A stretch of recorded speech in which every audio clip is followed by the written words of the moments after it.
बिस्मिल्लाहिर्रहमानिर्रहीम। अभी जो टॉपिक हम डिस्कस करेंगे वो है क्राइम एंड सोशल ऑर्गेनाइजेशन। सबसे पहले मैं आपको बताऊंगा कि कोई भी इवेंट जो होता है वो कभी भी सडन नहीं होता, ये बात याद रखिएगा। कोई भी इवेंट हुआ है तो उसके बैकग्राउंड में यकीनन एक पूरी हिस्ट्री होती है।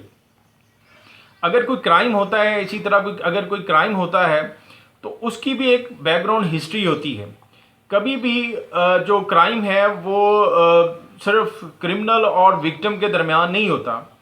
ये एक पूरी ऑर्गेनाइजेशंस इसके साथ जो हैं वो अटैच होती हैं, यानी पूरी सोसाइटी जो है वो उस क्राइम के साथ किसी ना किसी शक्ल में जो है वो अटैच होती है। फॉर एग्जांपल, अगर कोई कत्ल हो जाता है, किसी की डेथ हो जाती है, एक बंदा जो है वो दूसरे बंदे को कत्ल कर देता है, तो ये तो एक इवेंट है ना, एक क्राइम है, 302 लगेगी, ठीक है जी। उसकी पनिशमेंट भी डिफाइंड है, तो आपको पता है कि जी बंदा जो है वो फांसी की सज़ा मिल सकती है या फिर उम्र कैद तो ज़रूर होगी, ठीक है। तो ये तो एक छोटा सा बात है, यानी कि एक क्राइम हुआ है और उसकी पनिशमेंट डिफाइंड है। लेकिन अगर हम इसको एनालाइज करते हैं, जब हम इसको स्टडी करते हैं, जब इसको हम कह लेंगे एज ए सोशोलॉजिस्ट जो है वो इसको हम ऑब्ज़र्व करेंगे, तो इसके साथ इस एक इवेंट के साथ जो है वो बहुत सारी दूसरी ऑर्गेनाइजेशंस जो हैं वो अटैच होती हैं, यानी दूसरे बहुत सारे जो सोशल इंस्टीट्यूशंस हैं वो उसके साथ अटैच होते हैं, उसके बैकग्राउंड में होते हैं। अब इवेंट तो एक हुआ है, क्या है जी, एक बंदे ने दूसरे बंदे को गोली मार दी और वो मर गया, ठीक है। अच्छा, अब अगर इसको आप एनालाइज करेंगे तो आपको समझ आएगी कि क्या रीज़न है कि एक बंदा जो है वो उठता है और दूसरे बंदे की जान ले लेता है। जब आप इसको एनालाइज करेंगे तो ये एक इवेंट जो है ये बहुत ज़्यादा दूसरे इवेंट्स के साथ जो है वो इंटरकनेक्टेड होगा। हो सकता है कि उसकी पुरानी दुश्मनी हो, ठीक है। अच्छा, अब पुरानी दुश्मनी है तो क्या मतलब है, अब इसके साथ उसका फैमिली इंस्टीट्यूशन अटैच हो गया, ठीक है, कि उसका ख़ानदान जो है, यानी उसकी जो फैमिली है वो ऑलरेडी इसी क्रिमिनल एक्टिविटीज़ के अंदर जो है वो इन्वॉल्व हैं, यानी उनके भी लोग मरे हुए हैं और फिर उन्होंने भी किसी को मार दिया, ठीक है। इसी तरह अगर हम मज़ीद इसको देखें कि दूसरा बंदा जो है हो सकता है उसको ब्लैकमेल कर रहा हो या उसको इमोशनली इतना ज़्यादा उसने तंग कर दिया है उसको कि बंदा इस नोयत पे पहुंच गया है कि वो कहता है कि मैंने तो अब इसको मार ही देना है, मैंने इसको छोड़ना नहीं है। तो मतलब क्या हुआ कि जो मरने वाला था, जिसको हम लॉ में तो हम उसको विक्टिम देख रहे हैं ना, हम चाहे वो अच्छा था बुरा था, हम ये चीज़ें तो देखते ही नहीं है। लॉ में तो ये होता है ठीक है आपने कत्ल किया है, ठीक है जी, अब आपको सज़ा मिलेगी।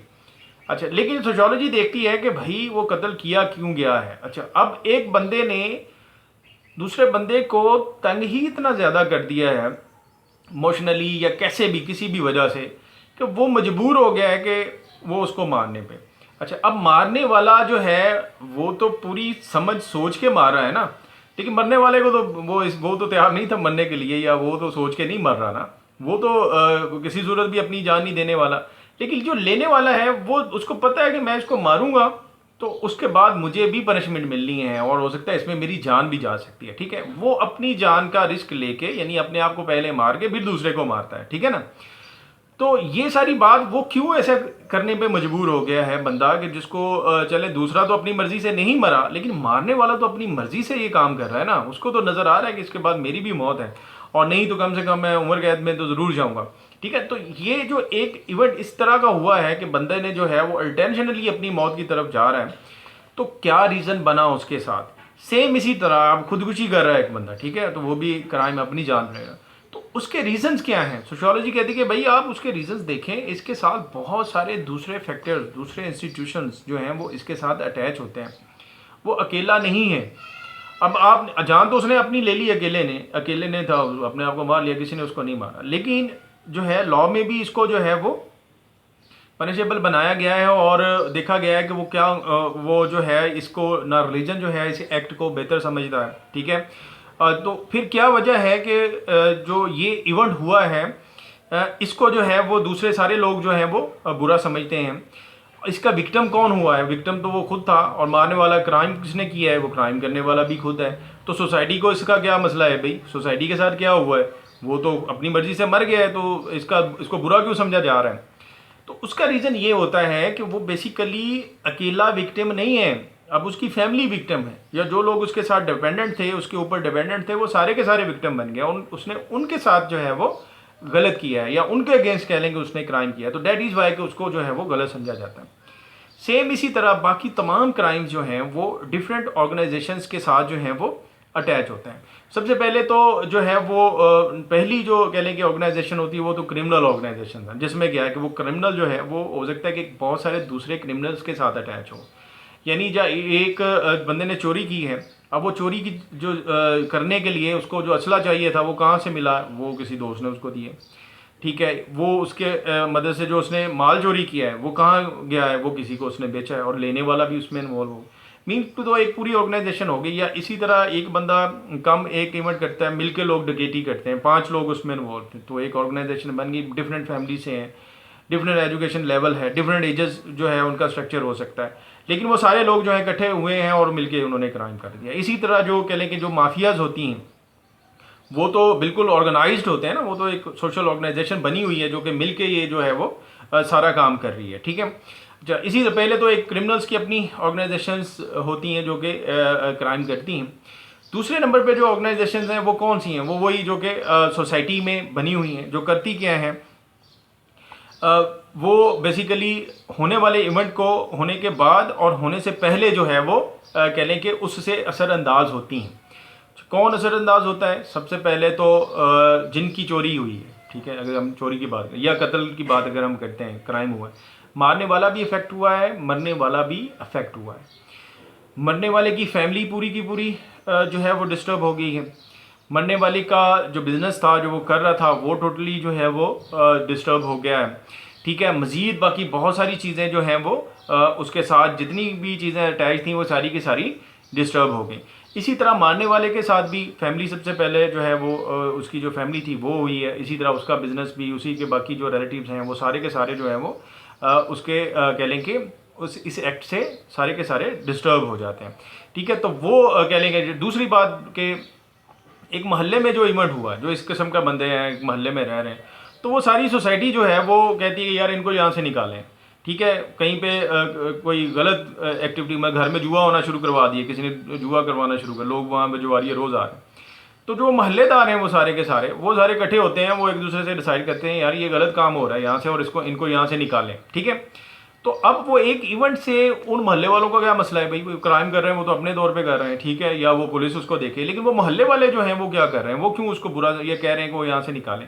उसका रीज़न ये है कि जब एक मोहल्ले में या एक जगह पे कुछ ऐसी क्रिमिनल एक्टिविटीज़ होती हैं तो उससे फिर वो सराउंडिंग का सारा मोहल्ला या सारे लोग जो हैं वो सारी सोसाइटी जो है वो अफेक्ट होती है।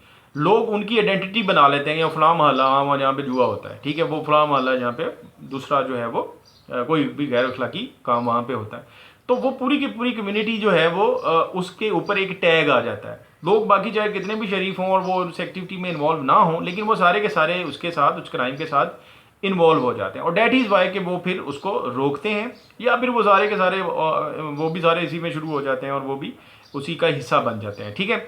तो इस वजह से ये थर्ड कह लेंगे एक ऑर्गेनाइजेशन का फॉर्म है जो कि क्राइम से डायरेक्टली लिंक्ड होता है। और थर्डली वो तमाम ऑर्गेनाइजेशंस आती हैं जो क्राइम होने से पहले या होने के बाद उसको रोकने के लिए जो है वो काम करती हैं, जिसमें डिफरेंट एनजीओज बनी होती हैं। वो क्या करती हैं, वो कोई किसी ने लड़की के मुंह पे तेज़ाब डाल दिए, ठीक है, अब क्राइम तो किया है, विक्टिम बन गए, अब वो क्या कर रहे हैं कि उसका जो है वो इलाज करवाते हैं, ठीक है, और वो केस को खुद प्रोसीड करते हैं, और जो वो क्रिमिनल होता है उसको जो है वो सज़ा दिलवाते हैं, और लड़की जो है उसका इलाज करवाते हैं, ठीक है। तो ये सारी वो ऑर्गेनाइजेशन जो है जिनको हम एनजीओज़ का नाम देते हैं वो सारी की सारी प्रेजेंट है। इसी तरह गवर्नमेंट के अदारे प्रेजेंट हैं जिसमें ये सारे बाकी जिनका हम पहले जिक्र कर चुके हैं, ये पुलिस आ जाएगी जिनमें, ठीक है, जुडिशरी, और ये सारी ऑर्गेनाइजेशन ये सारी करती क्या हैं, ये कर क्या रही हैं, ये बेसिकली कर यही रही हैं कि क्राइम को किसी तरह से रोकें, ठीक है। अच्छा, अब दूसरे इसके अलावा जो चीज़ें आती हैं वो ये है कि हम ओवरऑल इन्हीं सारे डाटा से, इन सारी चीज़ों से क्या करते हैं, फिर डिफरेंट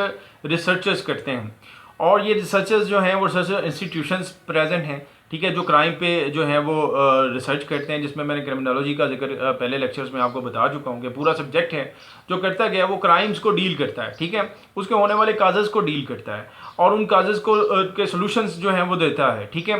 तो ये सारी जो ऑर्गेनाइजेशन हैं, यानी जो कह लें कि यूनिवर्सिटीज़ हैं जो ये डिग्रीज़ करा रही हैं, और वो जो क्रिमिनोलॉजिस्ट जो बन रहे हैं और सोशियोलॉजिस्ट की डेफिनेटली सोशियोलॉजी की आगे एक फर्दर टाइप है क्रिमिनोलॉजी भी, ठीक है। तो ये सारे लोग फिर ये करते क्या हैं, ये फिर सारी की सारी जो ऑर्गेनाइजेशंस हैं, जिसमें एजुकेशन ऑर्गेनाइजेशन भी हो गई हैं, गवर्नमेंट ऑर्गेनाइजेशंस भी हो गई हैं, नॉन गवर्नमेंट ऑर्गेनाइजेशंस भी हो गई हैं, ठीक है, ये सारी की सारी जो मिलके जो है वो क्राइम को रोकने की कोशिश करती हैं। अब 3 तरह की आपके सामने जो है वो ऑर्गेनाइजेशन सामने आई हैं। पहली तो क्रिमिनल्स की अपनी ऑर्गेनाइजेशन जिससे मिलके वो क्राइम कर रहे हैं।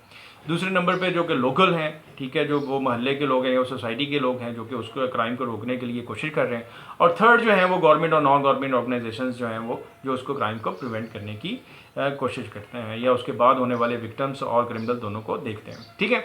तो ये ओवरऑल एक रिलेशनशिप था क्राइम का विद डिफरेंट ऑर्गेनाइजेशंस के, ठीक है। उम्मीद है आपको समझ आई होगी। नेक्स्ट जो है फिर हम अगले लेक्चर में मिलते हैं, ठीक है। ओके, अल्लाह हाफिज़।